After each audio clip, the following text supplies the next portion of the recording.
Shalom kakak, om, tante, opa, oma. Dalam program live ini kita akan belajar Alkitab lebih dalam lagi dengan menggunakan bahasa yang lebih santai. Semua bisa bertanya lewat kolom komentar. Dan jika ada yang ingin butuh bantuan doanya juga bisa dituliskan di kolom komentar yang ada di bawah ini, mau yang ada di YouTube maupun yang ada di Facebook. Juga mohon dukungannya dengan like, subscribe, dan tekan tanda loncengnya. Jika ada yang ingin mendukung lewat dana, bisa disebarkan lewat nomor rekening yang tersedia di kolom deskripsi. Dan lebih dari segalanya, dukungan doanya ya, agar program ini bisa menjadi berkat bagi banyak orang dan akhirnya menyenangkan hati Tuhan. Oh iya, acara ini akan menemani kita semua di setiap malamnya ya. Selamat mengikuti, Tuhan Yesus memberkati. Shalom semuanya, senang kembali bersama saudara di minggu ini ya, di hari Senin malam. Dan kita akan pada bersama kitab kita di kitab yang baru, saudara ya. Di kita sebelumnya kita mari menyembah Tuhan terlebih dahulu.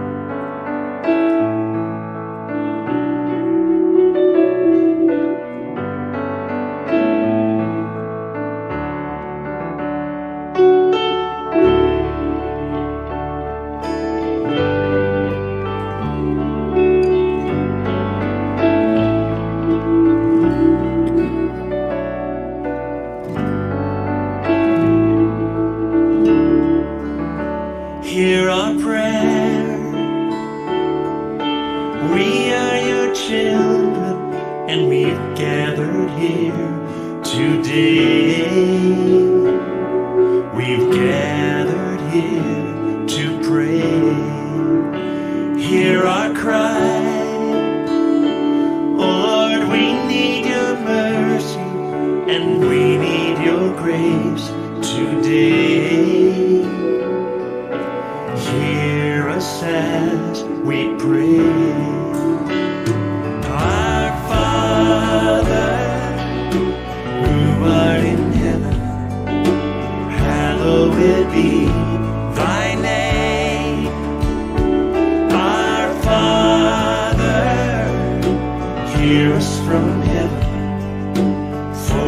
Forgive our sins, we pray.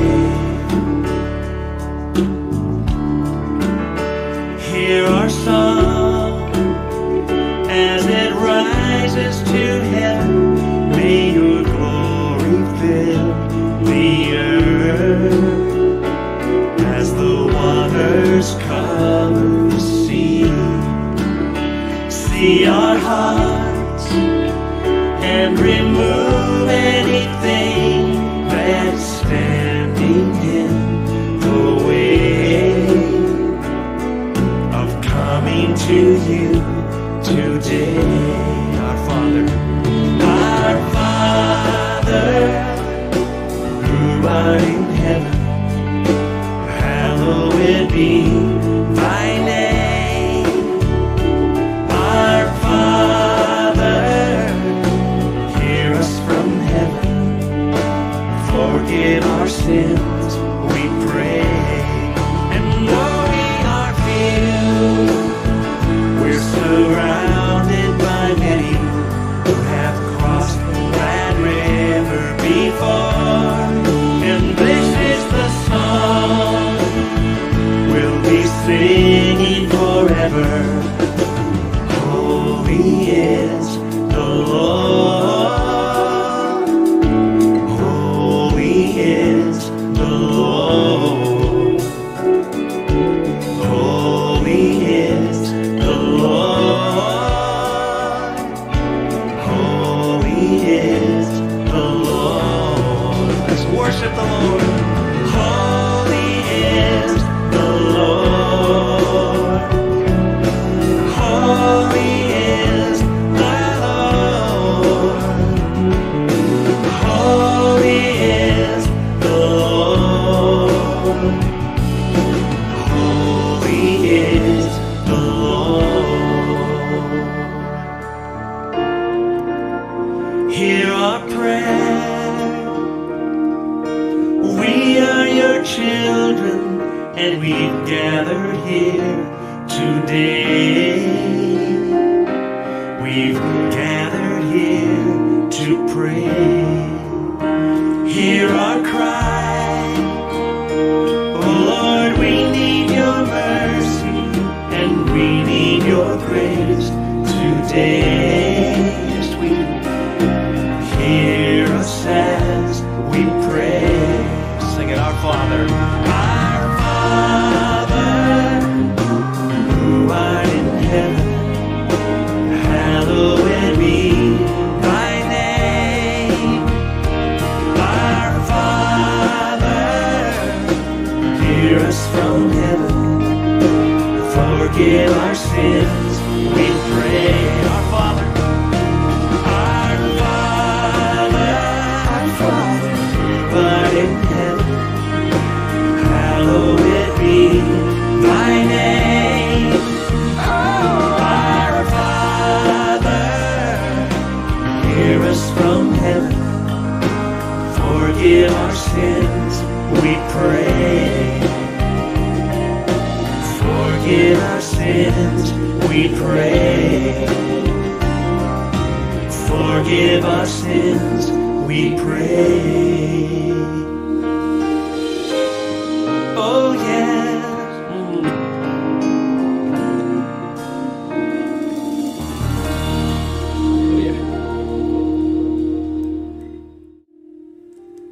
Ya, selamat malam kembali. Ya, senang bersama saudara dalam program ini. Ini kita masuk di minggu yang baru, ya.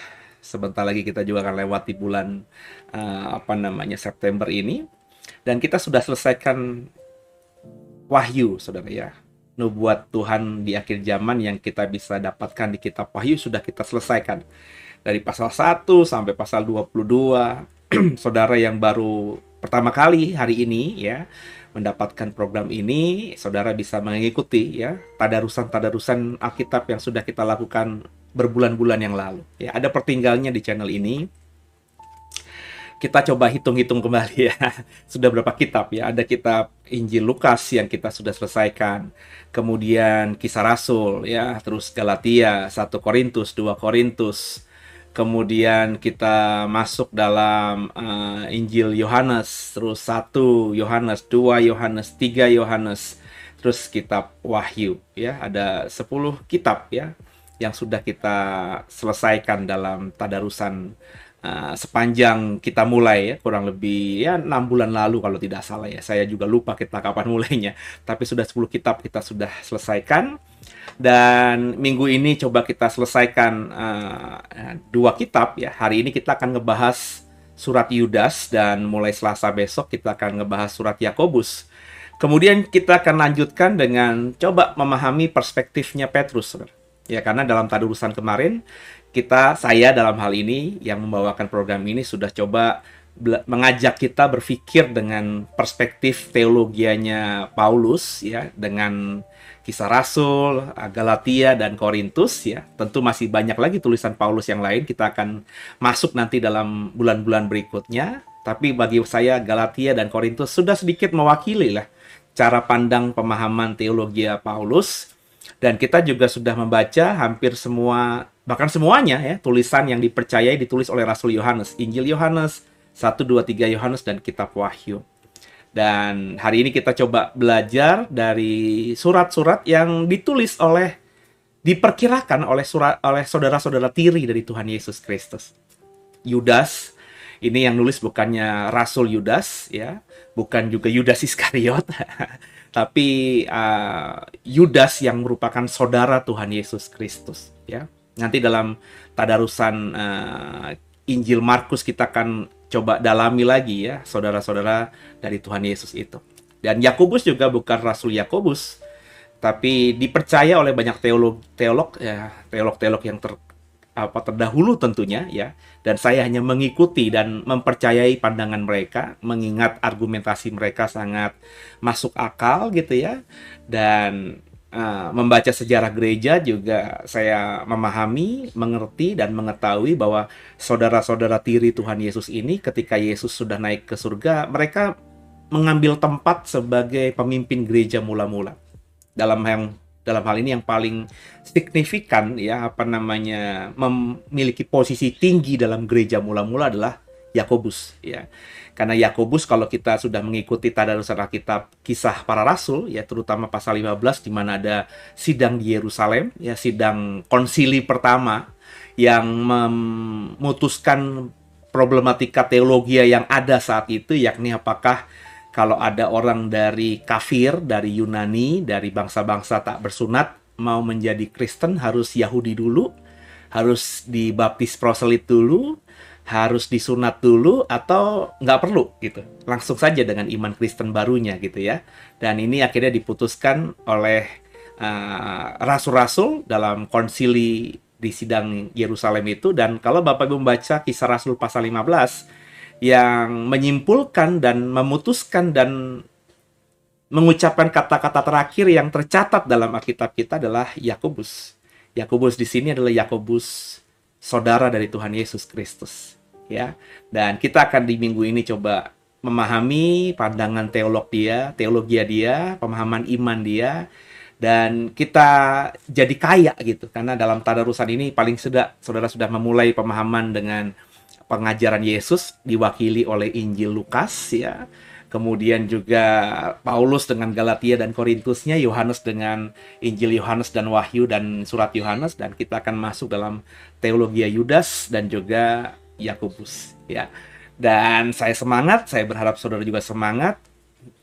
Kita cepat terus fokus maksud saya dalam tadarusan Alkitab ini, supaya kita di setiap 1 jam sehari ya, nggak sampai 10% dari 24 jam yang ada, hanya 1 jam kurang lebih kita coba ambil waktu sebelum kita istirahat malam, kita baca Alkitab, dan jadikan program ini sebagai tools, sebagai alat saja saudara ya. Jangan bergantung penuh sama program ini, karena kalau program ini saudara gantungkan imanmu pada program ini ya, saya termasuk orang yang gagal mengajar saudara, dan saudara nanti akan rugi sendiri, karena program ini Deep Talk with Pase kan tergantung dari saya, dalam artian kalau saya memang masih diberikan umur panjang, saya akan komitmen seperti yang sudah berkali-kali saya katakan kepada saudara ya. Saya akan terus setiap jam ya, setiap 1 jam sehari paling tidak. Untuk awal ini program Deep Talk with Pasenya tadarusan Alkitab, tapi nanti kalau sudah selesai 66 kitab, entah apa saya belum kepikiran saudara karena masih panjang sekali. Mungkin masih setahun 2 tahun lagi baru selesai tadarusan Alkitab kita ini. Nanti pasti Tuhan kasih hikmat, saya akan bikin program yang lain. Itu komitmen saya, tapi kan umur saya tidak ada yang tahu, saudara. Ya, kalau Tuhan panggil saya nanti malam, nah kalau saudara bergantungnya sama program ini, bergantungnya dengan apa yang saya bagikan di Deep Talk with Pase, nah saudara akhirnya menjadi orang yang kira limbung kalau program ini nggak lanjut, ya. Makanya coba dengan jadikan program ini sebagai alat saja, ya, bantuan saja, saudara coba ya bangun kemandirian yang berkali-kali saya bilang, kemandirian dalam membaca Alkitab, berusaha untuk menafsirkan Alkitab. Saya selain program ini berjanji di beberapa waktu ke depan akan memperlengkapi saudara ya.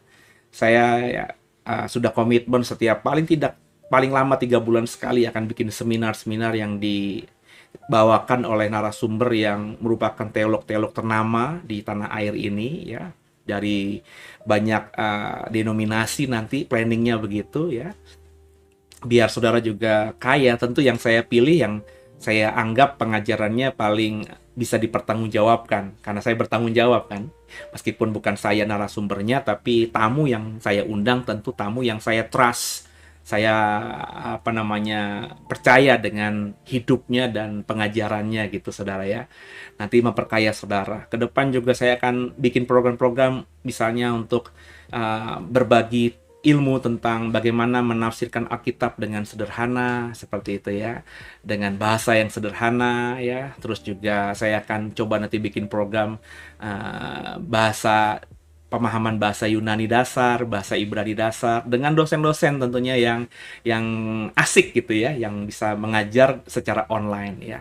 Dan ini nanti rencananya free semuanya ya. Jadi ini bagian gereja ini, bagian komunitas The Warriors untuk mengajar saudara ya, karena karunia yang Tuhan berikan kepada saya adalah pengajaran yang paling kuat, maka tentunya saya akan mengajar. Saya mengajar ya tentu apa yang saya punya, dan sekaligus karena saya memang karunianya mengajar, saya kepengen rekan-rekan hamba Tuhan ya yang punya kapasitas dan kapabilitas dalam mengajar yang baik juga membantu pelayanan ini untuk memberkati siapa saja yang mau mendengarkan dan mengikuti apa yang The Warriors atau The Way bagikan lewat channel YouTube ini. Jadi tolong dibawa dalam doa.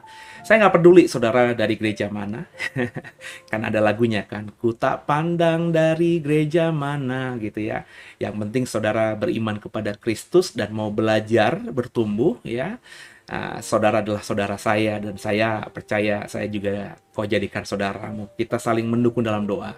Beberapa kita mungkin sampai kita tutup mata mati nanti nggak mungkin bisa bertemu. Karena ada beberapa orang yang tinggalnya di luar pulau dan entah ada kesempatan nggak saya mengunjungi saudara di kota itu, atau sebaliknya saudara ada kesempatan main ke Jakarta, mampir ke Serpong dan mampirin The Way di BSD gitu ya, ketemu sama saya ngopi-ngopi atau makan siang bareng, kita nggak tahu.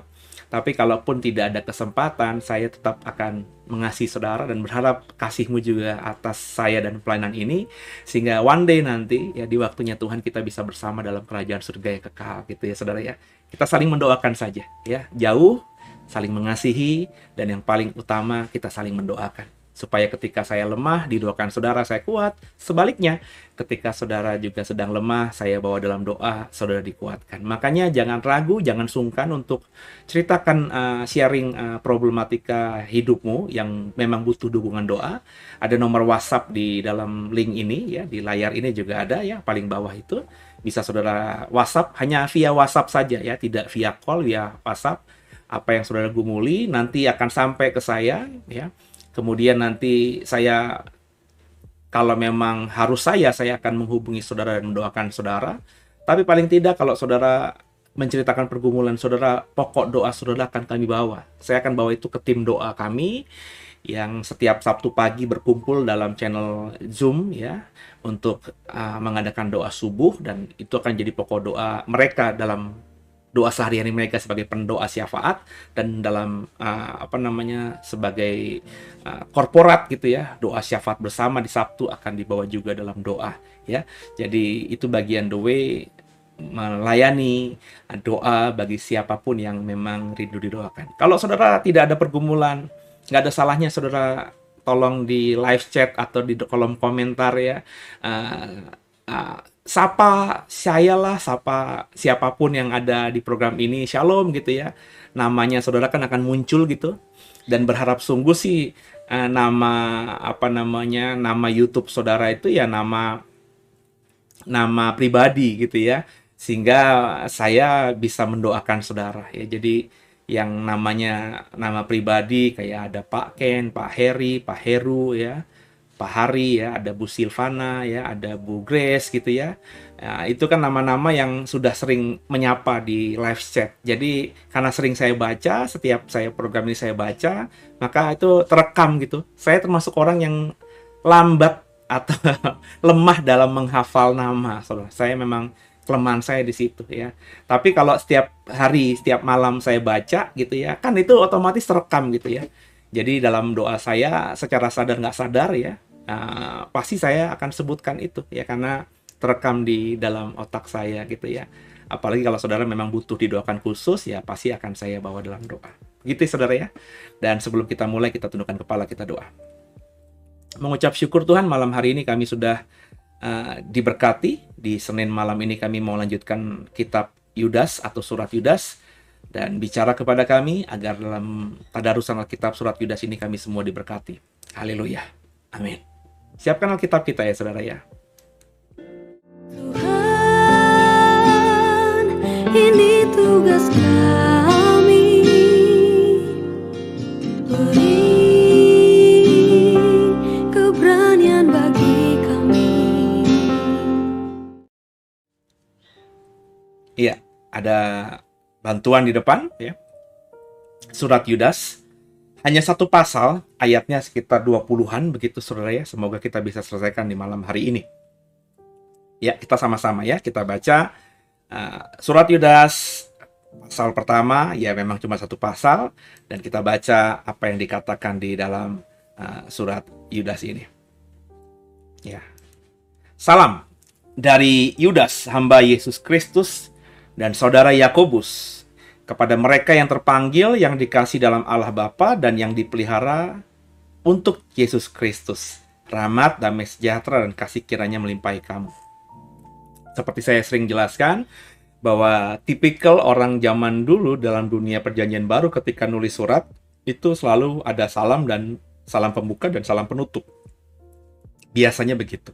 Dan ini juga terbukti dengan surat Yudas ini. Yudas sebelum isinya ya mengucapkan salam, dan Lembaga Alkitab Indonesia sudah membagikannya atau mengaturnya sedemikian rupa sehingga ini kata-kata salam di ayat 1 dan 2 dimunculkan dalam perikop salam, sedangkan isinya ya masuk dalam perikop baru yang kalau kita lihat di bawah itu hukuman atas guru-guru palsu. Yudas di sini jelas mengatakan bahwa dia adalah saudara Yakobus. Jadi tentu bukan Rasul Yudas. Karena Rasul Yudas ya, atau Yudas Iskariot juga, ada dua Yudas di dalam nama-nama 12 Rasul itu tidak ada yang di dalam kitab Injil di mana mereka dinyatakan punya saudara yang namanya Yakobus, atau mereka punya orang namanya Yakobus, dan Yakobus punya saudara yang namanya Yakobus, dan Yakobus itu menjadi orang yang penting gitu ya dalam kehidupan gereja mula-mula. Nggak ada ya. Yakobus yang penting sehingga perlu disebutkan untuk mengenalkan dirinya, sehingga ketika namanya disebutkan orang jadi tahu siapa Yudas itu ya. Mungkin gereja mula-mula kan kita tahu di perjanjian baru nama Yudas juga nama yang biasa ya. Di murid Yesus saja ada 2 Yudas kan. Jadi Yudas itu adalah nama yang familiar, seperti nama Yesus, nama Yosua itu nama yang familiar, nama yang biasa. Nama Simon juga nama yang banyak ditemukan, seperti kalau di Indonesia ada Budi, ada Agus dan lain sebagainya gitu saudara ya. Dan Yudas ini perlu menjelaskan bahwa dia adalah saudara Yakobus. Kenapa? Karena memang harus diakui secara hierarki, secara kewibawaan rohani, Yakobus memang lebih berperan kalau kita melihat kisah Rasul paling tidak, saudara ya.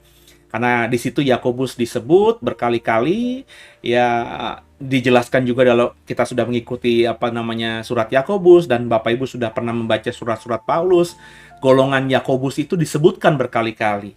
Jadi golongan Yakobus ini atau murid-murid Yakobus ini merupakan salah satu dalam tanda kutip ya, sekte dalam kekristenan awal. Selain ada murid-muridnya Apolos, murid-muridnya Paulus, murid-muridnya Kefas atau Petrus ya.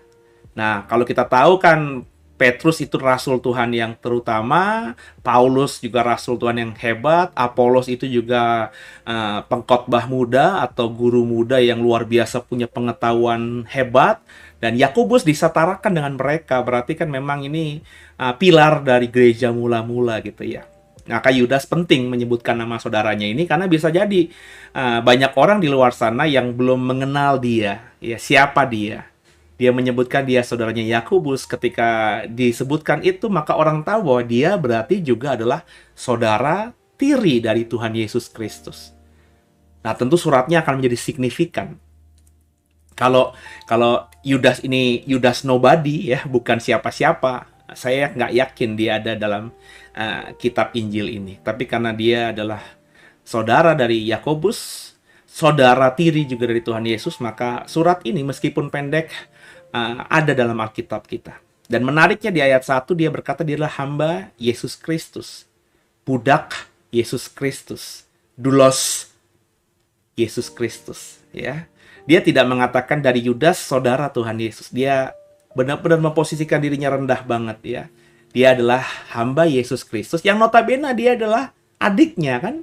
Adik tiri memang ya, karena satu ibu atau lain bapak gitu kan, karena Yusuf adalah bapak mereka, bapak kandung mereka, tapi Yesus kan bukan darah daging atau lahir dari benihnya Yusuf, tapi dari Roh Kudus yang menaungi Maria dan Maria kini mengandung. Jadi dia tidak mengatakan dia adalah saudara Tuhan Yesus ya, dia adalah saudara Yakobus, hamba Yesus Kristus. Ya, kita tahu dalam sejarah di Kisah Rasul, di awal-awal pelayanan Tuhan Yesus, saudara-saudaranya tidak ada yang percaya ya bahwa kakak tiri mereka ini adalah nabi besar gitu ya. Mereka berpikir ya kakak gue ini oportunis lah gitu ya, atau apa mungkin hebat lah berkata-kata, punya murid banyak gitu ya. Tapi siapalah gue kenal kakak gue gitu kurang lebih ya. Masa ada orang bilang dia adalah nabi? Nggak mungkin lah. Apalagi ada yang bilang dia Mesias, nggak mungkin lah. Dia kakak gue. Kami semua anak-anak dari Yusuf, si tukang kayu dari Nazaret. Ya, tapi mau nggak mau ketika Yesus bangkit dari kematian, ya saudara-saudaranya ini mau nggak mau percaya bahwa abangnya ini bukan nobody, bukan orang biasa ya, tapi pasti sesuatu. Bangkit dari kematian itu kan luar biasa. Meskipun tidak dikatakan Alkitab mereka ada di Golgota itu, tapi Maria, ibu Yesus, notabene ibu mereka juga, ibu kandung mereka ada dalam Golgota itu. Jadi ibu mereka adalah saksi mata bahwa abang mereka itu mati di atas kayu salib. Dan pasti cerita ini sampai kepada mereka. Ya, entah ada jeda waktu berapa lama sehingga berita kematian dan kebangkitan Yesus ini sampai ke mereka, tapi saya yakin nggak terlalu lama. Ya. Sehingga dalam 40 hari ketika Yesus dalam kebangkitan itu, Yesus menemui mereka masing-masing. Saya percaya mereka semua ditemui oleh Yesus, sehingga mereka bukan cuma mendengar bahwa abang mereka itu bangkit, tapi juga menemui secara fisik. Abang mereka dalam tubuh kemuliaannya sudah menemui mereka. Dan mereka mau nggak mau bilang dalam hati mereka nggak mau percaya bahwa dia pasti bukan sekedar manusia biasa, bukan abang gue. Ini pasti Tuhan, Kurios. Makanya Yudas berkata, hamba Yesus Kristus. Ya. Kita kan juga begitu ya. Kalau kita belum mengalami perjumpaan dengan Tuhan itu, ya kita tahu dia Tuhan, kita panggil dia Tuhan gitu ya. Tapi kalau kita sudah mengalami perjumpaan pribadi dengan Tuhan berdasarkan pengalaman saya, kita tuh jadi merasa, ya dia Tuhan, ya dia Bapakku, dia Allahku, tapi gue ini siapa? Gue emang anaknya, tapi gue ini adalah hamba. Jadi respect-nya itu luar biasa beda kalau kita sudah mengalami perjumpaan pribadi dengan Tuhan. Ya, saya Kristen sejak kecil, saudara. Tapi respect saya, hormat saya, tunduk saya kepada Yesus sebagai Tuhan Juru Selamat yang saya sembah itu baru benar-benar mengalami perubahan yang sangat signifikan ketika saya mengalami pertobatan di usia 27 tahun. Lahir barulah bahasa orang-orang pertobatan gitu ya. Jadi sejak saat itu sampai sekarang ya respect saya beda. Ya Yesus tetap Tuhan saya.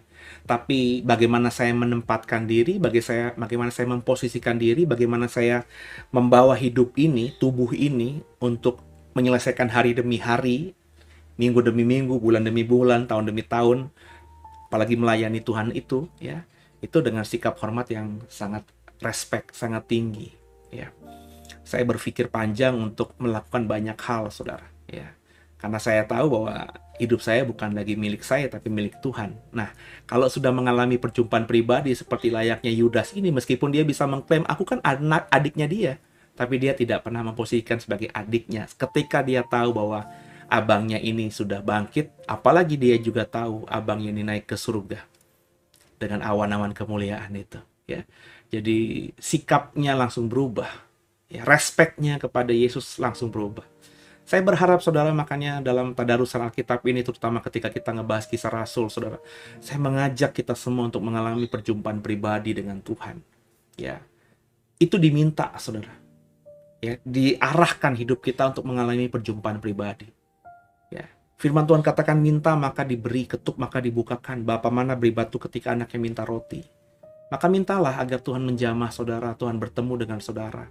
Saudara mengalami Tuhan. Ya, jadi tahu Tuhan itu bukan karena kita adalah memang orang Kristen, agama ini diwariskan oleh ayah, ibu, bapak, ibu kita, ya, tapi kita benar-benar mengalami Tuhan sehingga kita menjadi Kristen ya karena pilihan kita. Karena pilihan bukan berarti karena kita memilih ini yang paling baik, bukan. Karena kita tahu bahwa inilah kebenaran itu. Ya, kalau memilih yang paling baik, nanti saudara ketemu dengan ajaran agama lain dan berkata itu baik, ya, maka saudara bisa pindah ke agama itu.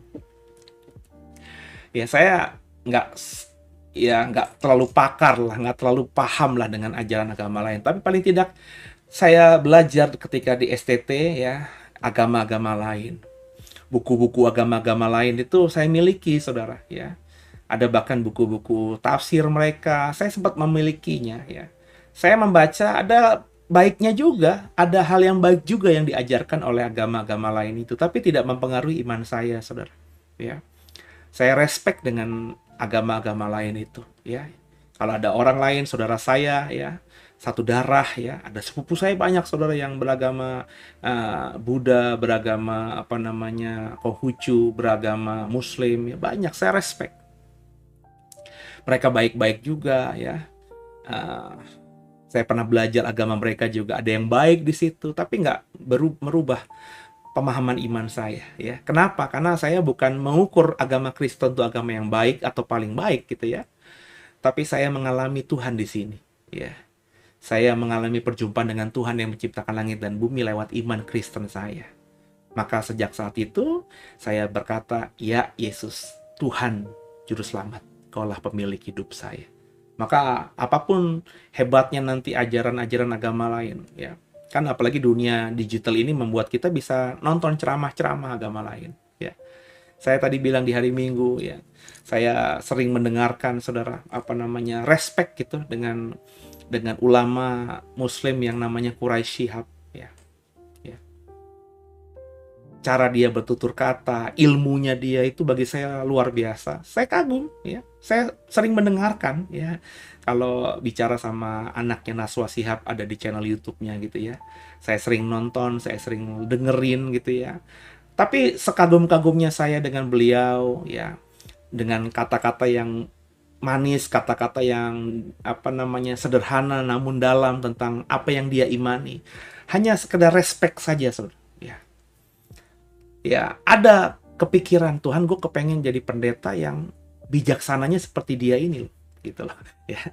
Gue pengen ngajar nanti, mungkin ini berjalannya waktu karena Pak Quraisy kan sudah usia, ya, sudah sepuh, ya. Mungkin nanti saya di usia beliau, seperti beliau, kalau saya dikasih umur panjang sama Tuhan, mungkin bisa seperti itu. Tapi saya sedang keren banget ini, ya.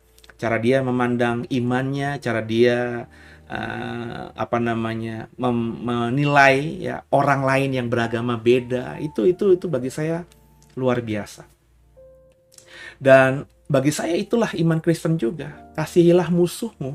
Jadi kalau musuh saja harus dikasihi, apalagi orang yang sekedar hanya berbeda iman dengan kita. Ya, karena musuh itu kan bisa jadi seiman juga dengan kita. Karena banyak orang yang beragama Kristen ternyata hidupnya lebih daripada orang dunia gitu ya. Jadi mungkin saja mereka memusuhi kita dimusuhi sama mereka, tapi kata Tuhan kita harus mengasihi musuh kita. Jadi kalau orang lain yang hanya sekedar berbeda pandangan, berbeda iman, ya harus kita kasihi loh. Musuh saja kita kasih, apalagi mereka. Nah, jadi ya saya sekarang ini ya sudahlah gitu. Saya nggak mau ributin soal iman orang lain gitu ya. Kapasitas saya sebagai pelayan Tuhan, hamba Tuhan hanya mengajarkan kebenaran yang saya imani. Soal iman agama lain, ya biarlah mereka mengimani itu, ya. Dan nanti ya kan kita tahu bahwa Tuhan yang menciptakan alam semesta ini ya, yang kita imani sebagai Yesus Kristus Tuhan, itu yang menghakimi gitu ya, yang menjadi hakim di pengadilan yang terakhir. Kita kan baru membaca kitab Wahyu, Saudara. Dia yang mengadili. Semua penghakiman sudah diserahkan Bapa kepada Dia. Jadi biarlah nanti urusan Dia. Jadi kita nggak usah menjudge orang, kamu sesat, kamu salah, kamu dosa, ya, kamu pasti masuk neraka, saya masuk surga. Ya biarlah itu nanti bagiannya Tuhan. Bagiannya kita mengerjakan apa yang kita imani. Kalau ada orang bertanya tentang Tuhan kita jelaskan Tuhan kita tanpa harus membuat mereka down dengan menyesatkan mereka, mengatakan agama mereka agama yang palsu dan lain sebagainya. Gitu saudara ya. Saya rasa kita belajar dari ayat 1 ayat 2 ini luar biasa ya. Belum yang lainnya loh ya. Kita buka ayat yang berikutnya. Hukuman atas guru-guru palsu ya. Bahasanya Yodas adalah guru-guru palsu ya. Bahasanya kitab Wahyu nabi-nabi palsu. Ya itu sama saja ya. Guru-guru palsu, penyesat, nabi-nabi palsu, itu terminologi yang berbeda, tapi sebenarnya bicara pada orang yang tipikal atau karakter orang yang sama. Di akhir zaman nanti akan banyak nabi-nabi palsu, guru-guru palsu, penyesat-penyesat, antikristus. Karena antikristus bukan cuma satu, tapi banyak antikristus, saudara, yang sudah bangkit, ya. Dan itu sudah disampaikan oleh Yakobus dan juga oleh Yohanes. Nanti kita masuk ke surat Yakobus, kita akan dapatkan informasi itu. Ya, kita baca ayat 3.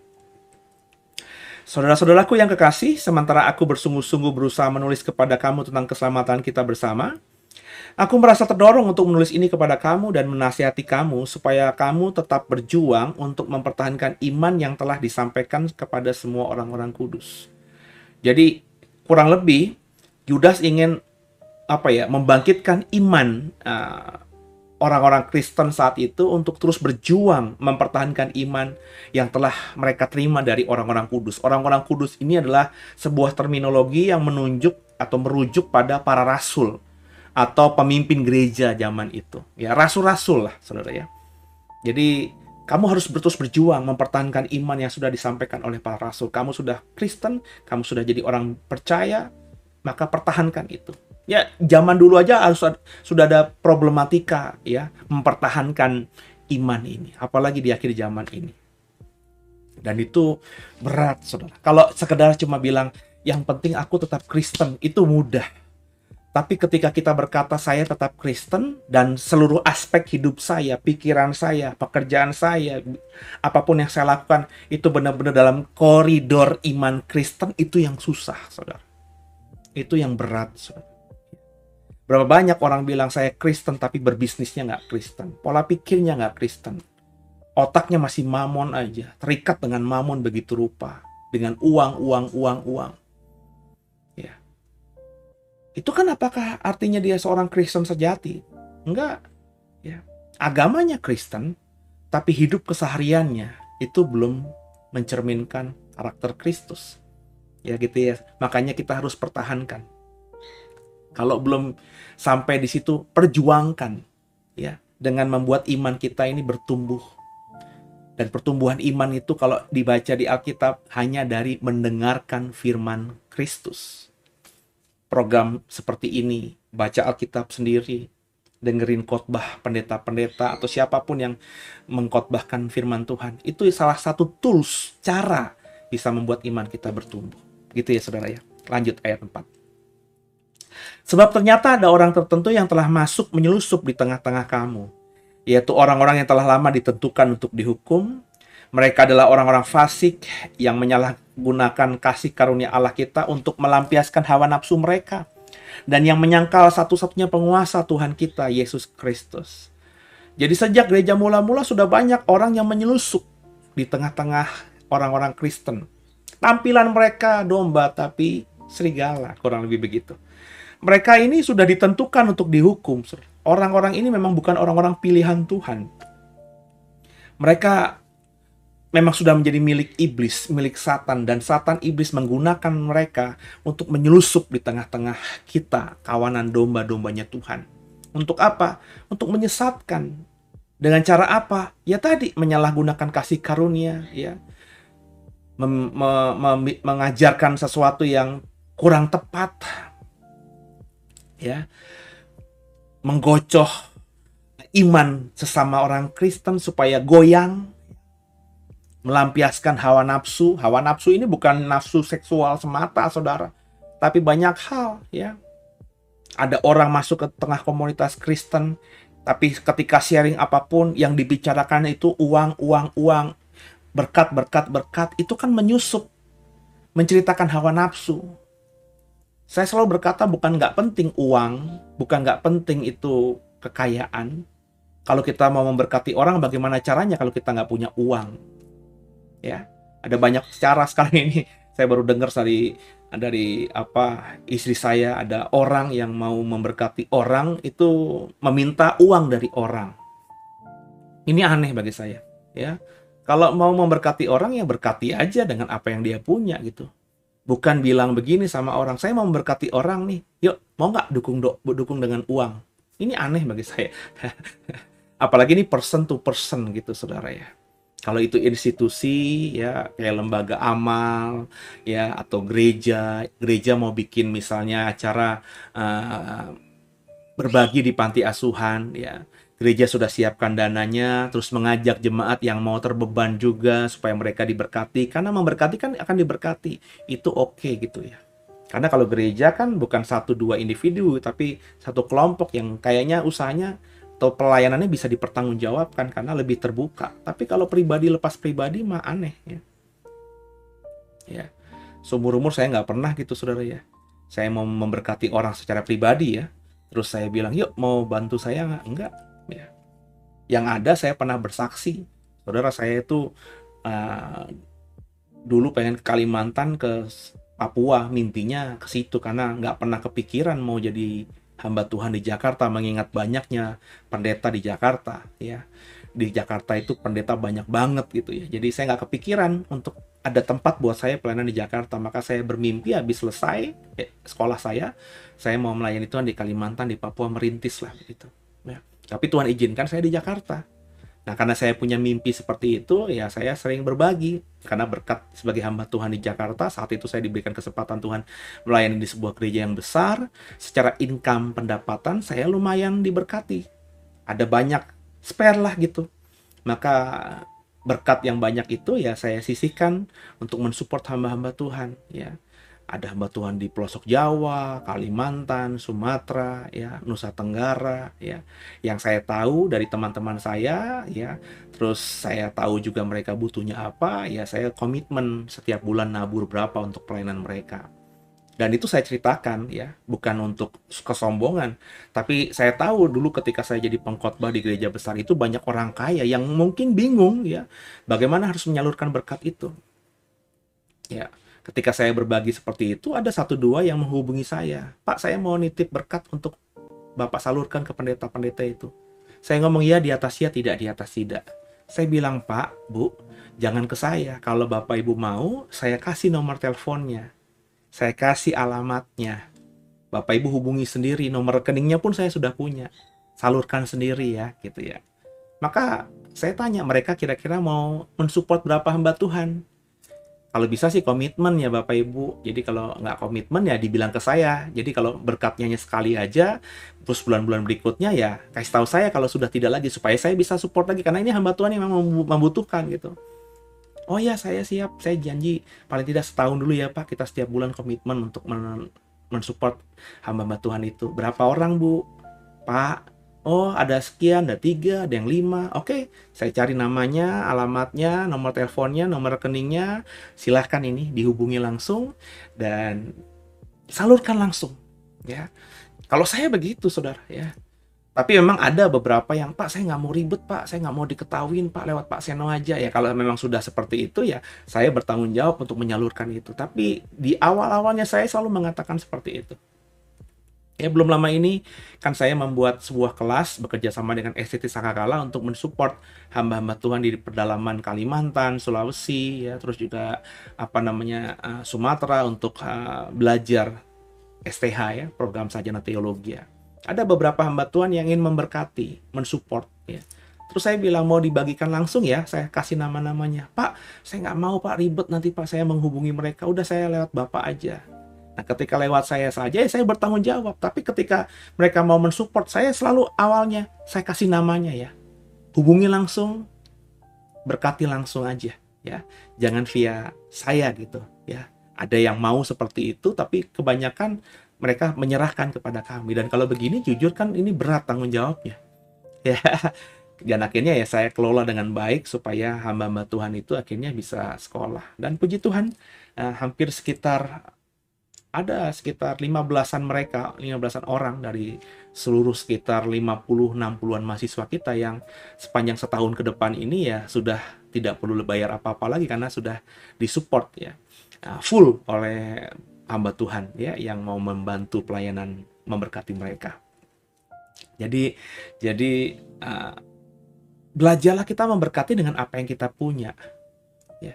Kadang-kadang banyak orang itu gitu ya. Saya mau memberkati tapi saya nggak punya banyak. Ya udah kalau gitu nggak punya banyak terus ngapain dong? Nah kamu punyanya berapa? Kamu bisanya apa? Ya itu aja yang dibantu. Jangan kita kira mengusahakan dengan minta-minta ya. Menceritakan apa-apa gitu ya. Itu kan menjadi bias gitu saudara ya. Kalau saya sih menghindari hal-hal seperti itu. Jadi kayak di komunitas kami ya. Dulu sebelum pandemi ini setiap puasa ya kita selalu berbagi ya, ada berbagi buka puasa, takjil dan lain sebagainya saudara. Tapi sebelum saya buka itu open di jemaat, saya sudah hitung-hitungan saya punya gereja dalam hal ini ada berkatnya. Ya, gereja sudah siapkan berkat sebesar A gitu. Oke, saya udah hubungi panitia. Nanti kita mau berbagi takjil kurang lebih 300 paket ya untuk hari ini gitu ya. Udah disiapkan. Baru ketika jemaat ada yang mau mengusahakan memasaknya, gereja sudah siapkan dananya. Nah, ini baru di-open. Ada nggak jemaat lain yang mau ikut sama-sama memberkati dari kelebihan masing-masing ya. Nah, kadang-kadang ada tuh, jadi bukan 300, jadi 500 misalnya. Dan kadang-kadang bahkan berkat dari jemaat mereka berlomba-lomba karena memang saya mengajarkan kepada jemaat, ayo berbagi. Apa yang kau tabur itu yang akan kau tuai. Ya. Jadi jangan takut untuk berbagi, terutama kalau tujuannya jelas gitu. Hasilnya jelas gitu. Kita kan berbagi takjil itu kan ya mengasihi sama kita. Mereka sedang menjalankan syariat agama mereka ya yang mereka percayai dan mereka saudara kita, saudara sebangsa setanah air ya. Kita adalah manusia yang bersosialisasi ya. Mereka adalah saudara-saudara kita juga, tetangga-tetangga kita. Nah, coba berbagi ya, menunjukkan kasih Kristus tanpa ada embel apa-apa gitu ya. Tanpa embel nih saya kasih takjil dari gereja ya. Nanti doain ya. Enggak, berbagi aja. Ya. Tuhan lihat kok. Tuhan tahu kok gitu ya. Dan tiba-tiba kalau pernah dalam suatu waktu akhirnya kas gereja yang sudah disiapkan itu tidak terpakai karena ketika akhirnya dana yang terkumpul lebih kita sanggup bisa membuat 1000 paket ya panitia nggak sanggup. Aduh Pak 1000 paket terlalu banyak Pak, kita nggak sanggup, orangnya nggak ada. Ya udah akhirnya kita hanya 500 paket, otomatis dana jemaat yang disalurkan, dana yang punya gereja disimpan untuk program berikutnya ya. Dan saya tipikalnya begitu ya. Kayak kemarin mau bikin The Way Convention itu ya, saya sengaja nggak bilang panitia, tapi saya bilang panitia siapkan tim dana ya untuk mencari sponsor kah, donatur kah, ya siapapun yang mau ikut ambil bagian dalam program besar ini. Tapi saya nggak bilang, saya sudah siapkan dananya. Saya tanya panitia, Berapa kebutuhan dananya untuk undang pendeta, untuk semuanya. Oh, dananya sekian. Oh, saya siap. Ya. Jadi ada sponsor, ada donatur, itu nggak penting sebenarnya karena kami sudah siapkan ya. Tapi puji Tuhan saudara ya, dengan mengajak beberapa saudara untuk ayo bersama-sama, kami dapat sponsor ya, kami dapat donatur sehingga uangnya kecil dikumpul-kumpulkan, ya pengeluaran kita yang besar itu ya tercukupi saudara. Nah kalau saya melayani itu modelnya begitu, saya tidak akan pernah melayani dengan merencanakan sesuatu yang tidak saya punya dananya. Zaman dulu sejak saya masih mahasiswa, kalau mau mission trip, ya mahasiswa STT itu kan kalau musim libur entah di Desember, entah di Juni Juli gitu ya, setelah semester berakhir kan ada mission trip. Kami harus ke daerah, melayani di sana, di kampung-kampung gitu ya. Dan saya seingat saya tidak pernah saya berusaha untuk mengandalkan proposal gitu ya. Pernah sekali dua kali saya di awal-awal itu menyebar proposal dan itu membuat saya nggak sejahtera. Kenapa saya harus menyebarkan proposal? Karena ketua mission tripnya, ketua timnya bukan saya. Saya saat itu masih, meskipun usia sudah 27 tahun, tapi saya adik kelas lah gitu ya. Ikut mission trip yang dipimpin oleh para senior itu ya. Dan saya ya tim mau membuat proposal ya, saya sebagai anggota ya wajib dong untuk sharingkannya kepada orang-orang yang saya kenal. Tapi itu tahun pertama doang ketika saya di STT. Ketika saya masuk tahun kedua dan saya menjadi pemimpin tim mission trip itu, tidak lagi saya memaksa atau membuat proposal ya. Saya selalu mengatakan kepada orang-orang yang ikut tim saya, ya udah kita nabur aja. You punya berapa, saya punya berapa. Ya sudah, kita kumpulin ya. Ketika akhirnya ada janji iman masing-masing, karena kalau kita mau mission trip bulan Juli gitu ya, bulan Agustus gitu ya, itu tim sudah terbentuk misalnya dari bulan Januari, saudara. Jadi kita berdoa gitu kan ya. Terus kira-kira di bulan Juni ya dengan janji iman itu mungkin saat itu terkumpul duit sekitar 3 juta, 4 juta. Nah, ketika 3 juta, 4 juta itu yang ada, yang bisa kita siapkan dari kemandirian kita, saya selalu bilang sama mereka, ya sudah, kita pergi ke tempat di mana 3 juta, 4 juta ini bisa menghidupi kita dan bisa menjadi berkat buat orang di sana. Ya. Jadi jujur, saudara, sepanjang saya jadi mahasiswa STT di S1 itu, ya, yang wajib ada mission trip selama kurang lebih 3 tahun saya kuliah di sana, saya tidak pernah mission trip keluar Pulau Jawa. Nggak pernah. Even ke Lampung. Ya, ke Lampung itu bukan mission trip. Ke Lampung itu karena saya memang punya tujuan, bukan pelayanan mission trip. Jadi saya pergi ke sana melayani, ya, ke sebuah gereja gitu ya, kebetulan gereja yang dikenalkan dosen saya, dan saya memang ke sana niatnya untuk melayani dan ada berkat yang mau disalurkan, tapi bukan dalam bentuk tim ya. Jadi cuma saya sendiri dan 1-2 orang teman saya saja yang saya bawa ke sana gitu ya. Tapi tidak dengan tim besar ya. Saya nggak pernah ke Kalimantan, saya nggak pernah ke Sumatera, saya nggak pernah ke Sulawesi, Nusa Tenggara dan lain sebagainya. Kenapa? Budgetnya besar. Ya, kalau bawa tim sekitar 15 orang ke Kalimantan itu untuk naik kapal laut aja udah berapa belas juta pulang pergi dengan akomodasi dan lain sebagainya. Ya, dan saya bilang saya nggak mau pakai proposal. Ya, kita harus dengan mandiri. Ya, jadi saya selalu mission tripnya kemana? Ke Sukabumi. Paling jauh saudara itu ke daerah Blitar dan sekitarnya. Ya, nggak pernah sampai ke Sumatera, ke Lampung, nggak pernah saudara. Ya. Karena kebetulan maafkan saya nggak mampu. Apakah bisa sebenarnya kalau mau cari proposal, menyebarkan proposal bisa? Ingat saya punya teman-teman yang di dunia sekuler itu orang-orang yang berhasil semuanya. Tinggal saya datengin. Bapak Ibu pernah dengar cerita saya kan? Ketika dulu masih SMA, kalau saya jadi panitia pentas seni SMA itu, saya selalu jadi tim dananya. Ya. Jadi link-link ke sponsor itu saya tahu seluk-beluknya. Ya, dan bikin proposal itu ya udah familiar lah di jari jemari saya ya. Tapi saya nggak pernah mengusahakan itu ketika pelayanan. Terbawa saudara ya, sampai ketika gereja Dowe ada dan kemudian beriman membangun gereja, saya nggak pernah nyebarin proposal. Saya secara pribadi tidak pernah nyebarin proposal, nggak pernah. Saya cuma berkata, ini proyeknya Tuhan, Tuhan yang akan siapkan. Ya. Saya korban, ya. Saya nggak perlu sebutkan apa yang saya korbankan untuk merealisasikan dengan iman gereja yang Tuhan perintahkan untuk dibeli ini. Saya korban, tertularlah dengan beberapa teman-teman yang juga mau berkorban. Ya, nggak ada dari kami yang korbankan nilainya fantastis besar soalnya, nggak. Kecil-kecil sesuai kemampuan kami. Tapi akhirnya sampai kurang lebih hampir 2 tahun ini, kami sudah bisa membayar DP-nya di awal-awal bulan pertama, kedua, ketiga, keempat. Dicicil, saudara. Dan setiap bulan kami sekarang ini udah hampir 2 tahun ini mencicil dengan cicilan yang sangat besar. Ya. Dan Tuhan selalu siapkan tepat pada waktunya. Tanpa proposal. Ya. Jadi, hawa nafsu itu ya seperti itu, bukan sekedar seksual aja.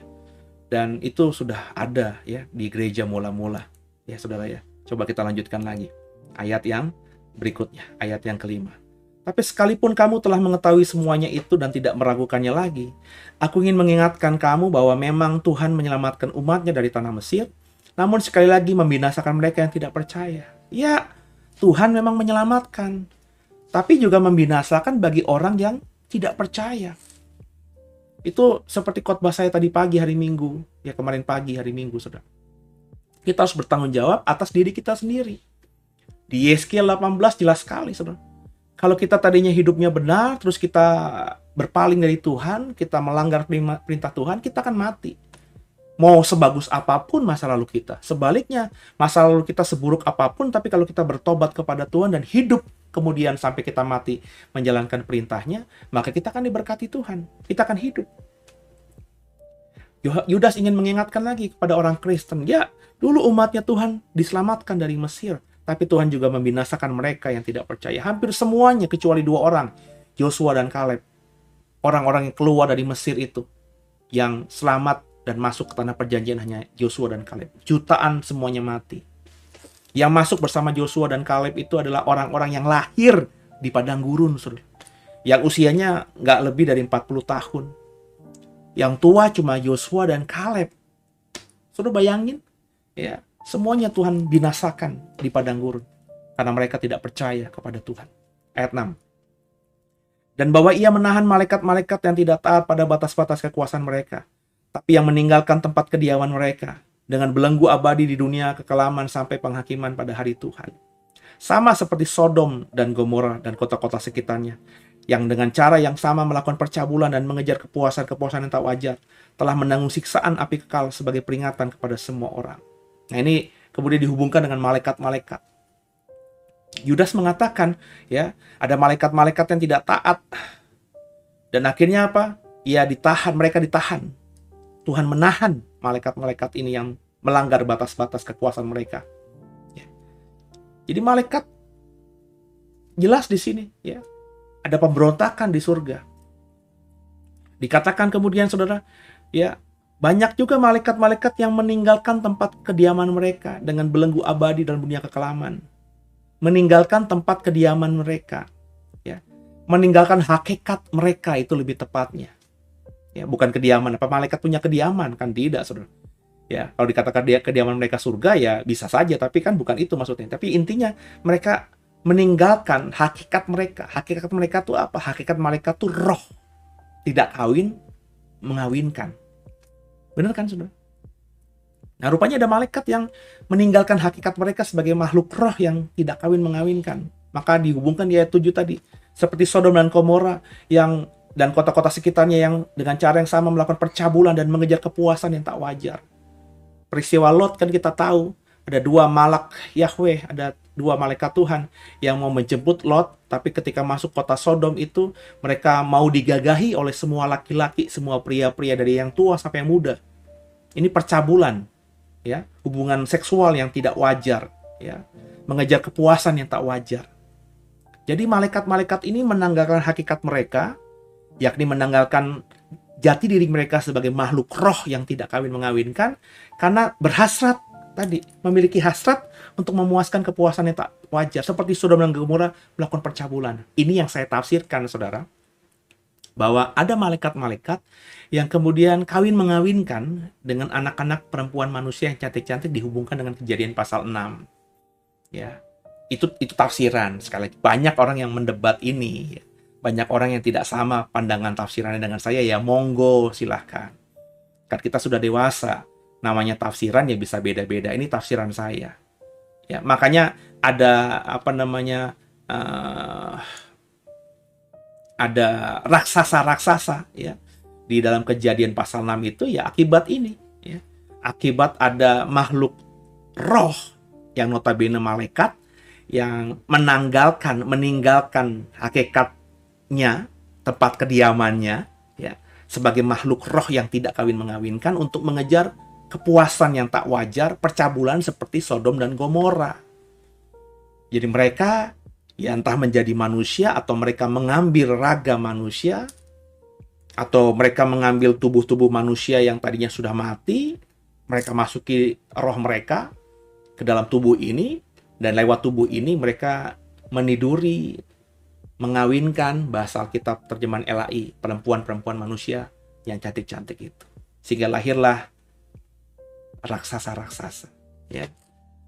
Jadi nanti kita ngomongin itu ya ketika kita masuk di program di Oktober. Nanti kita akan mulai saudara Sunday Bible Talk setiap jam 9.15 pagi ya. Nanti sebentar lagi saya minta flyernya dibuatin dan akan saya promoin di sini ya, mulai Oktober ya. Doakan minggu kedua, kita nggak bisa minggu besok mulai karena ada 1-2 hal teknis yang belum diselesaikan ya. Jadi kita akan coba di minggu kedua dan kita akan masuk ke sini. Saudara bisa bertanya, dan hari-hari ini setelah tata dan Alkitab, coba saudara membaca kitab Kejadian supaya ketika kita ngebahas pembicaraan topik itu, Bapak Ibu bisa bertanya kalau memang ada pertanyaan ya, karena itu live ya. Maka Bapak Ibu bisa bertanya lewat live chat, bisa bertanya via mungkin langsung nanti ya lewat kolom komentar ya, langsung kita respon nanti ya. Jadi kita sama-sama belajar ya. Exciting saudara ya. Lanjut. Jadi ini tafsiran saya ya, ayat 8. Namun demikian orang-orang yang bermimpi impian ini juga mencemarkan tubuh mereka dan menghina kekuasaan Allah serta menghujat semua yang mulia di surga. Tapi penghulu malaikat Mikael ketika dalam suatu perselisihan bertengkar dengan iblis mengenai mayat Musa, tidak berani menghakimi iblis itu dengan kata-kata hujatan, tapi berkata, kiranya Tuhan menghardik engkau. Nah, ayat ini nggak ada di Alkitab, saudara. Ya, nggak ada peristiwa Mikael berdebat dengan perselisihan dengan iblis tentang mayat Musa. Ya, ini ada kisahnya di kitab-kitab non-kanonik. Ya, jadi ada banyak kitab di luar sana yang tidak masuk menjadi kanon atau Alkitab kita ya, dengan banyak alasan. Sudah saya jelaskan di program-program sebelumnya di Deep Talk with Pasi ini ya. Jadi karena alasan-alasan itu, kitab ini tidak ada di buku Alkitab kita ini ya. Dan ada pengajaran di sana ya, di salah satu kitab itu, saya nggak perlu sebutkan kitab apa gitu ya. Ada sumbernya ya. Yudas mengambil dari situ, ada kisah di mana Mikael berselisih ya, bertengkar dengan iblis mengenai mayat Musa. Saya nggak mau masuk isu di situ karena pertengkaran ini ya hanya ada di Yudas ini ya. Secara detail bertengkar seperti apa ya tidak ada ya. Cuma mengenai mayat Musa mungkin ya kalau saya tafsirkan ya, karena mayat Musa kan tidak diketemukan. Alkitab cuma mengatakan lalu matilah Musa, tapi Musa dikubur di mana? Yang ngubur Tuhan. Orang Israel nggak ada yang tahu kuburannya di mana. Mungkin ini ya, di mana Mikael disuruh Tuhan untuk menyembunyikan mayat Musa, ya, mengubur mayat Musa di tempat di mana orang Israel tidak tahu, dan iblis mungkin punya kepentingan untuk mengambil mayat Musa dan menguburkannya atau kuburannya diketahui oleh orang-orang Israel. Kok iblis baik kayaknya, Pak? Oh enggak, iblis ini jahat. Sebab saya sudah pernah ngomong kan, kalau kuburannya Musa itu sampai diketahui tempatnya di mana oleh orang Israel, ya, maka saya percaya orang Israel akan menjadikan kubur Musa itu sebagai tempat pesugihan atau tempat berdoa, tempat ibadah dan lain sebagainya. Kenapa? Karena Musa itu pemimpin besar mereka, saudara. Dihormati sampai hari ini, saudara. Ya, jadi Mikael dengan perintah Tuhan harus menyembunyikan karena Tuhan tahu kalau Israel tahu kuburannya Musa, Tuhan akan diduakan. Akan ada pengkultusan Ada okultisme yang di situ. Tuhan nggak pengen umatnya ini melenceng ke kiri dan ke kanan. Tapi iblis punya kepentingan lain. Ya, maka dikatakan berselisih atau bertengkar. Ini tafsiran. Tapi tepatnya seperti apa ya kita nggak bisa mendapatkan informasi. Tapi karena kata-katanya nggak ada. Tapi intinya dari ayat 9 ini, yang saya mau tekankan, Mikael, ya panglima tentara surga ini, kalau kita percaya penafsiran para teolog-teolog terdahulu kita soal apa makhluk yang namanya malaikat ini, ya Mikael ini bahkan nggak berani menghakimi iblis dengan kata-kata hujatan, kiranya Tuhan menghardik engkau, kiranya Tuhan menghukum engkau. Itu dia nggak berani, saudara. Ya, apakah Mikael takut sama iblis? Bukan masalah itu. Yang saya mau tafsirkan dan saya sudah tafsirkan di program yang lainnya, ya. Bapak Ibu tinggal cari saja soal pembahasan saya soal Satan, soal iblis, soal Lucifer, soal Apollyon Abaddon, ya, di program channel YouTube The Warriors ini, ya. Pertinggalnya banyak, saudara, ya. Saudara tinggal lihat saja, ya. Nanti coba saya kasih linknya di bawah. Nanti Bapak Ibu yang baru nyangkut di channel ini bisa lihat di kolom deskripsi saya siapin, ya. Bahwa iblis itu sebelum jatuh dalam dosa adalah malaikat yang punya pangkat tinggi di dalam kerajaan surga. Dan meskipun dia sudah dibuang ke bumi, tapi Mikael kan tahu dulu siapa si iblis ini. Maka Mikael pun ya bukannya respect, ya, tapi nggak dengan mudah atau nggak berani gitu, ya, menghakimi iblis dengan kata-kata yang kiranya Tuhan menghardik engkau, kiranya Tuhan mengutuk engkau. Nggak berani, ya. Ya, ini lucunya kita baca di ayat ini, di firman Tuhan loh, ya. Mikael aja nggak berani, ya. Tapi banyak kita tuh seolah-olah jumawa banget. Aku injak-injak, aku tekan iblis, aku patahkan iblis, gitu, ya. Ya, saudara, ya. Ya. Saya bukan berarti mengajar kita untuk memperlakukan iblis itu dengan lembut, enggak, saudara. Ya, kita usir kalau usir iblis sedang menguasai saudara kita, teman kita, rumah kita, usir aja, ya. Hei iblis, aku usir kau keluar dari rumahku ini, keluar dari temanku ini, keluar dari saudaraku. Dalam nama Yesus kau nggak berhak atas tubuhnya. Seperti itu aja, saudara. Nggak perlu kita aku pitis, aku injak, aku hancurkan, aku patah-patahkan. Kayak bisa mata-matain iblis. Wong iblis tuh roh kok, saudara. Bisa dipatah-patahin tuh gimana caranya? Kalau dipatahin kan berarti kan ada tulang kan, atau ada sesuatu yang keras gitu sehingga bisa dipatahkan. Iblis kan nggak punya itu semuanya. Ya. Tapi dalam dunia pelepasan banyak hal-hal kata-kata yang saya kadang-kadang geli sendiri gitu. Ya. Ya. Jadi sama-sama kita belajar tentang ini. Ya, saya tidak sedang mengajarkan kita harus menghormati iblis loh, ya enggak. Iblis itu musuh kita. Ya. Dialah yang membuat nenek moyang kita Adam dan Hawa jatuh dalam dosa. Ini musuh kita. Kita harus usir, kita harus kalahkan dia. Tapi tentu ya dengan kata-kata yang baik saja. Penghakiman itu ya itu bagian Tuhan nanti. Kalau kita terganggu dengan ada iblis, kuasa setan, roh jahat apapun, usir aja. Aku usir kau.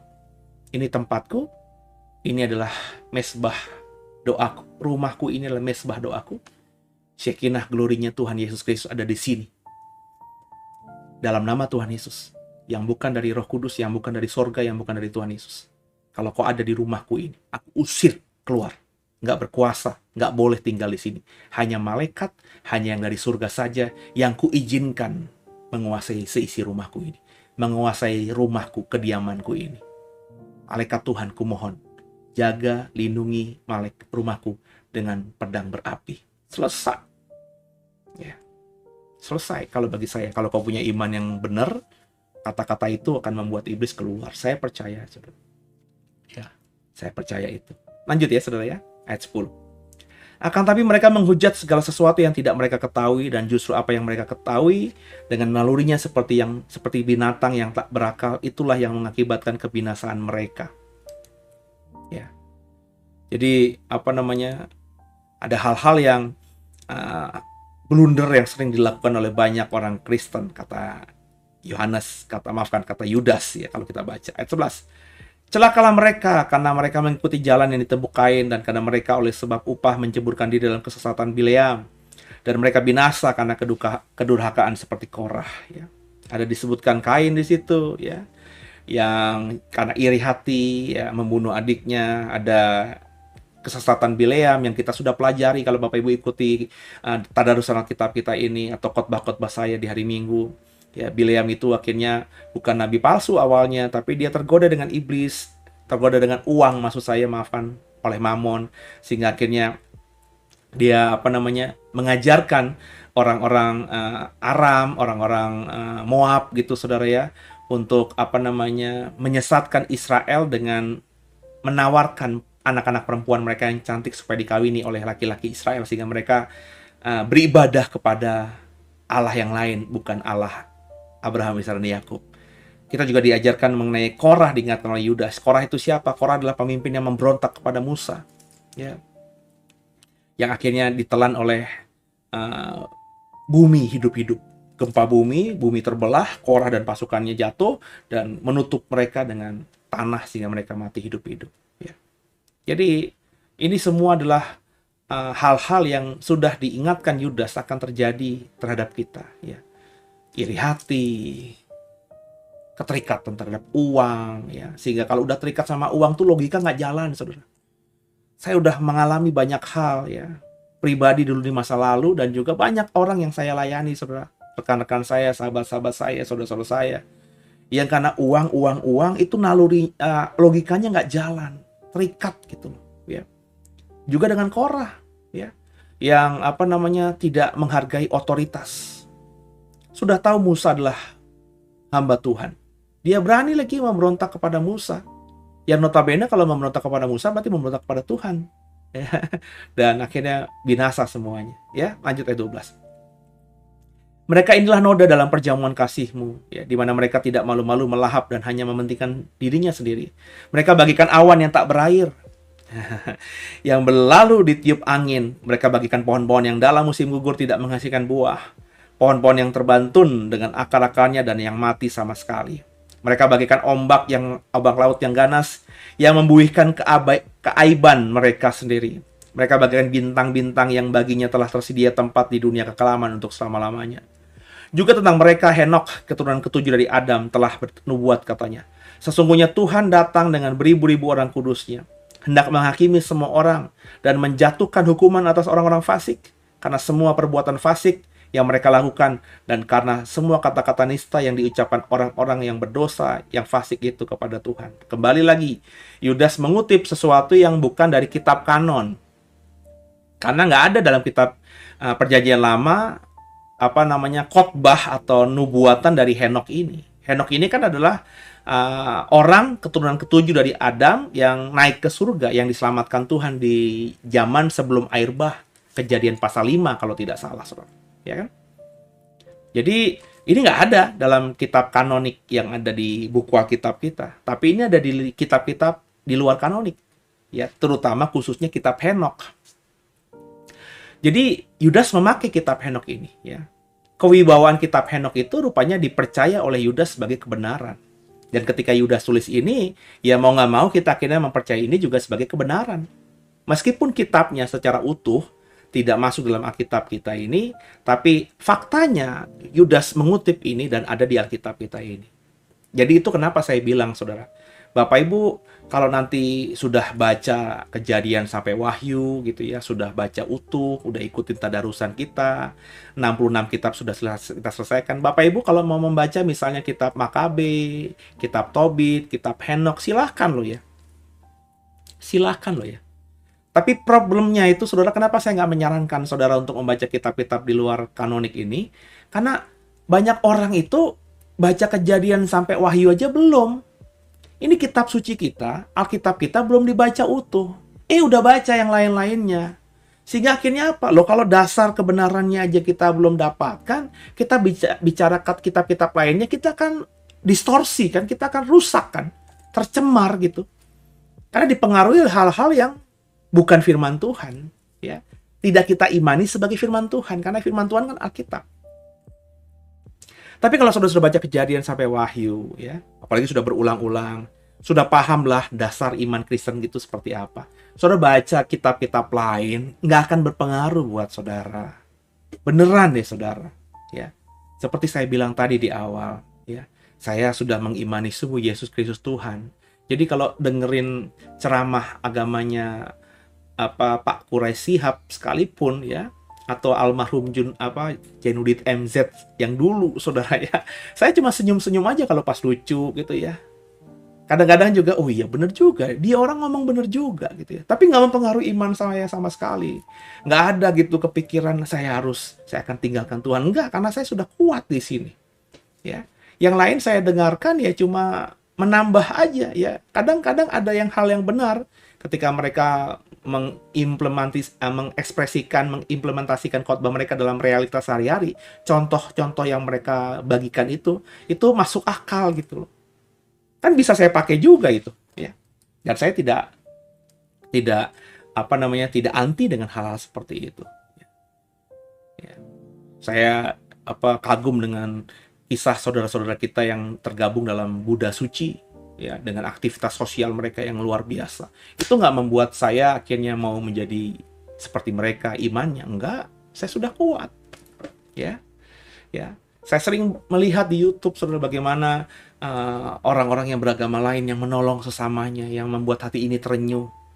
Saya kagum sama mereka, tapi tidak membuat iman saya kepada Yesus itu juga memudar. Jadi, harus tahu prioritas dulu, saudara. Makanya ya, saudara yang ngikutin kitab Yudas ini, ketika saya bilang kitab Henokh, silahkan dibaca kalau saudara sudah membaca Kejadian sampai Wahyu. Sudah tahu dasar Kristenmu kuat atau belum ya. Jadi lucu nih, banyak orang di luar sana ya, akhirnya jadi blunder gitu loh ya. Yang fokus sama kitab Henokh, ada di kitab Henokh begini, ada di kitab Makabe begini, ada bla bla bla bla begini, gini. Mereka ngomongin kitab-kitab di luar kanonik itu, padahal kitab Kejadian sampai Wahyu aja belum mereka baca. Ya makanya argumentasi mereka, bahasa teologinya, apologet mereka, itu ya senyum-senyum aja saya mendengarkannya. Ya, jadi makanya kan saya selalu bilang ya, udahlah kita fokus sama iman kita, sama Alkitab kita, ya. Yang lain-lainnya dibaca silahkan hanya buat tambahan saja, ya. Saya mempercayai kitab Henokh, dalam artian mempercayai ya, kitab Henokh ini ada nuansa-nuansa kebenaran, tapi tidak saya anggap sebagai firman Tuhan, ya. Kenapa? Karena bagi saya para teolog-teolog terdahulu, hamba-hamba Tuhan terdahulu sudah menggumuli sungguh yang mereka jadikan Alkitab sebagai firman Tuhan ya hanya Kejadian sampai Wahyu. Ya, mungkin nggak saya salah. Oh, bisa jadi saya salah gitu ya. Tapi kalau saya salah, mestinya Tuhan sudah bertindak. Karena kalau Alkitab ini bukan kebenaran, ada hal lain di luar Alkitab yang adalah kebenaran, maka Tuhan yang kita sembah mestinya sudah memberikan memberikan peringatan-peringatannya. Tapi faktanya Alkitab ini, saudara, bertahun-tahun, beribu-ribu tahun berusaha untuk dihancurkan dalam sejarah. Perhatikan sejarah gereja, tapi tetap aja bertahan. Ya, orang boleh bilang Alkitab sudah dipalsukan, bla bla bla bla bla, tapi tetap saja Alkitab ini luar biasa, dan buah pelayanan dari orang yang menghidupi Alkitab itu juga dahsyat sekali. Gitu ya, saudara ya. Lanjut ayat 15. Ya. Hendak menghakimi semua orang yang menjatuhkan hukuman atas orang fasik, ya. Karena semua perbuatan fasik yang mereka lakukan, dan karena semua kata-kata nista yang diucapkan orang-orang yang berdosa, yang fasik itu kepada Tuhan. Mereka itu orang-orang yang menggerutu, mengeluh tentang nasibnya. Nah, perhatikan baik-baik. Hidup menuruti hawa nafsunya, tapi mulut mereka mengeluarkan perkataan-perkataan yang bukan-bukan, dan mereka menjilat orang untuk mendapat keuntungan. Ini guru-guru penyesat tuh begitu, ya. Menggerutu, ya, bersungut-sungut, ya, nggak pernah puas dengan apa yang dia miliki, mengeluh, ya. Kalau bersaksi ceritanya mengeluh, aduh susah, hidup ini susah, ya. Aduh saya lagi punya masalah. Kalau kesaksian yang diceritakan semua masalahnya dia mulu gitu ya. Terus hidupnya juga menuruti hawa nafsu. Kalau ada berkat aja, udah deh kemana-mana gitu ya. Ngomong nggak punya uang gitu ya. Mengkondisikan dia hidupnya susah kepada orang lain ya, tapi liburan misalnya ke luar negeri, terus beli barang-barang yang mahal-mahal. Ini kan sesuatu yang aneh gitu ya. Kalau bersaksi, kalau ceritakan kondisi keuangan dia kepada orang lain kayaknya susah gitu ya. Tapi kalau ada berkat, itu berkatnya kayaknya mudah banget dihambur-hamburkan gitu ya. Dan tentu mereka gampang. Orang-orang begini tuh orang-orang yang tipikalnya gampang menjilat orang lain selama bisa mendapatkan keuntungan, ya. maka jangan jadilah orang yang menjilat, ya. Bahkan gembalamu, pendetamu jangan dijilat, saudara. Ya.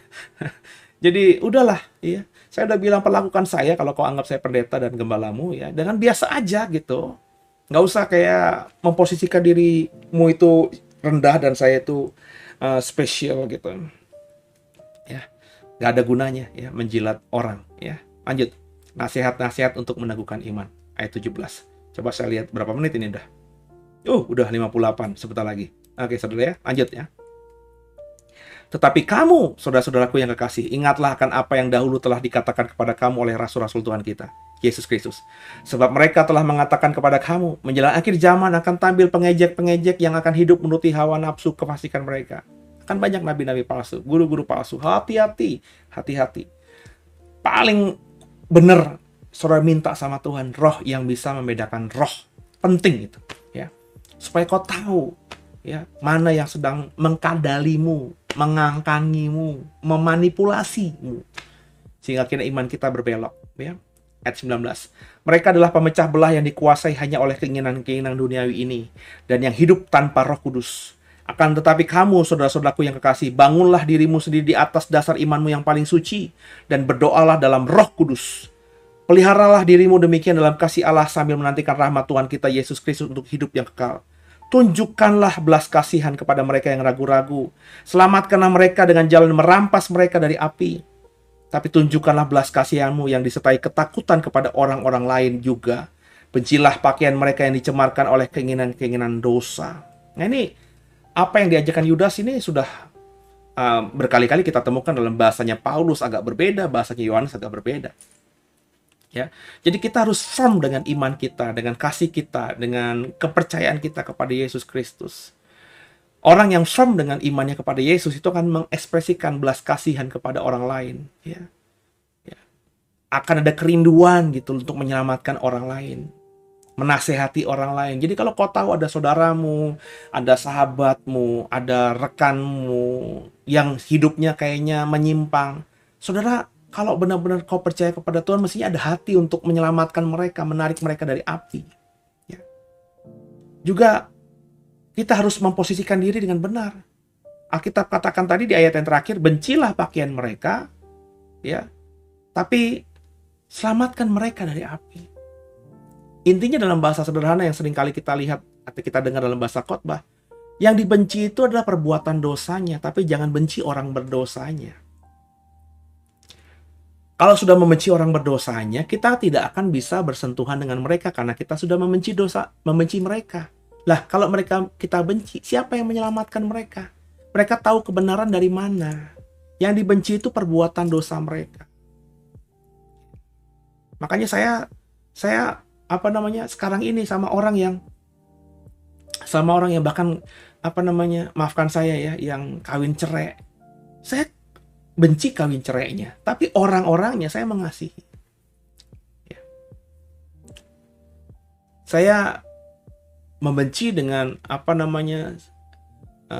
hubungan seksual sejenis, tapi saya respect, saya mengasihi orangnya. Ya. Supaya kalau mereka ada kesempatan bergaul dengan saya, ngobrol dengan saya, mereka bisa bertobat. Tapi soal perbuatan seksual mereka menyimpang, no excuse. Itu jelas pelanggaran firman Tuhan. Kalau itu orang terdekat saya akan ngomong. Tapi saya mengasihi mereka. Nangkap saudara ya? Jadi kita harus benar-benar bisa memilah mana perbuatan dosa, mana orangnya. Yang Tuhan mau selamatkan tuh orang berdosa. Maka Tuhan aku datang buat orang sakit, bukan orang yang sehat.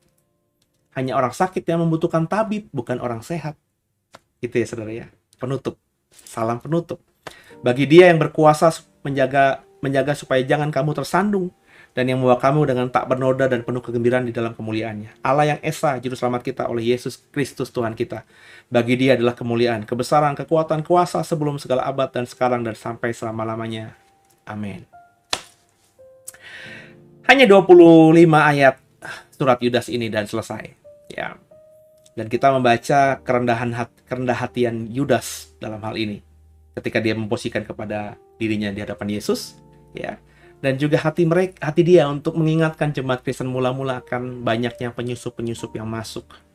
Ya, sebagai hamba Tuhan, saya cuma mengingatkan bahwa ini realita hidup kita di akhir zaman, dalam dunia pelayanan, dalam kehidupan bergereja.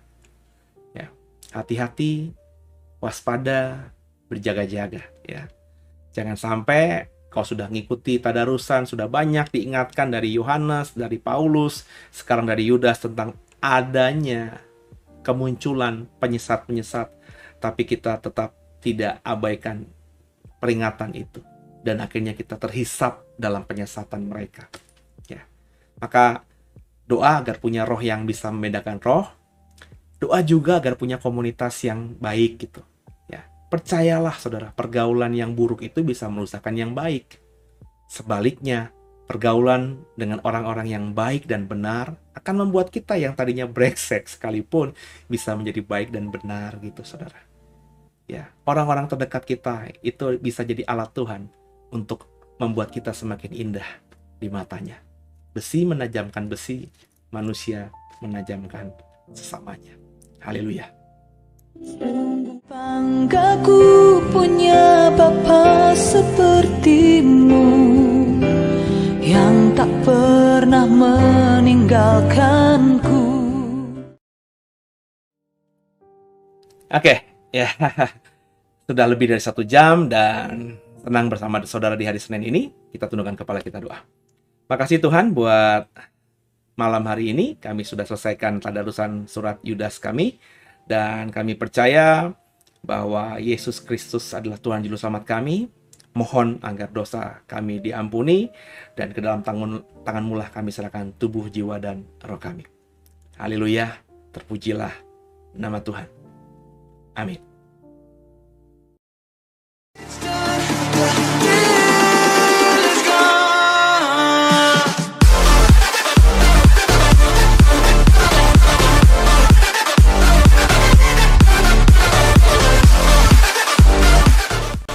Bapak Ibu yang merasa diberkati dan ingin memberkati kami lebih lewat dana, dapat disalurkan melalui scan barcode berikut ini atau ditransfer melalui rekening yang ada di layar Bapak Ibu Saudara.